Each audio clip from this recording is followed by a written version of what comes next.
అందరికీ praise the lord. ఈరోజు దేవుని వాగ్దానము, ఒకని ప్రవర్తన యెహోవా దృష్టికి ప్రీతికరమగునప్పుడు ఆయన వాని శత్రువులు సహా వానికి మిత్రునిగా చేయను.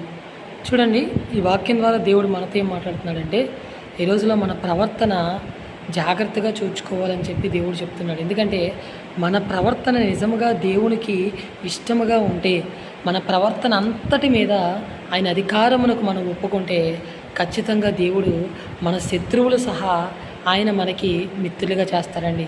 అర్థమవుతుందండి? శత్రువులు ఎదుటే మనకి భోజనమును దేవుడు సిద్ధపాటు చేస్తాడు. కానీ ఈ రోజులో మనం అందరితో విరోధం పెట్టుకుంటాం. మనం ఏం చేస్తామంటే ప్రార్థన చేస్తాం. ఓకే దేవా, ఇదిగో తండ్రి, వాళ్ళు నాకు విరోధంగా ఉన్నారు, వాళ్ళకి ఇదిగా ఉన్నారు, వాళ్ళు నాకు శత్రువులుగా ఉన్నారు, వాళ్ళను బాధిస్తున్నారు, వాళ్ళు నాకు విరోధంగా ఉన్నారు.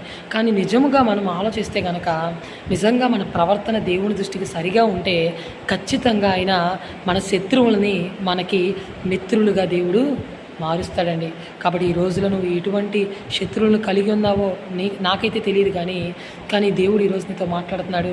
నీ ప్రవర్తన కనుక దేవుని దృష్టికి యథార్థముగా అర్థమవుతుందండి సరిగా ఉంటే ఖచ్చితంగా దేవుడు నీ శత్రువును సైతం మిత్రులుగా మార్చి నీ జీవితంలో సంతోషం అనేది దేవుడు అనుగ్రహిస్తాడు. చిన్న వాక్యం దేవుడు దీవించునుగాక. ఆమేన్.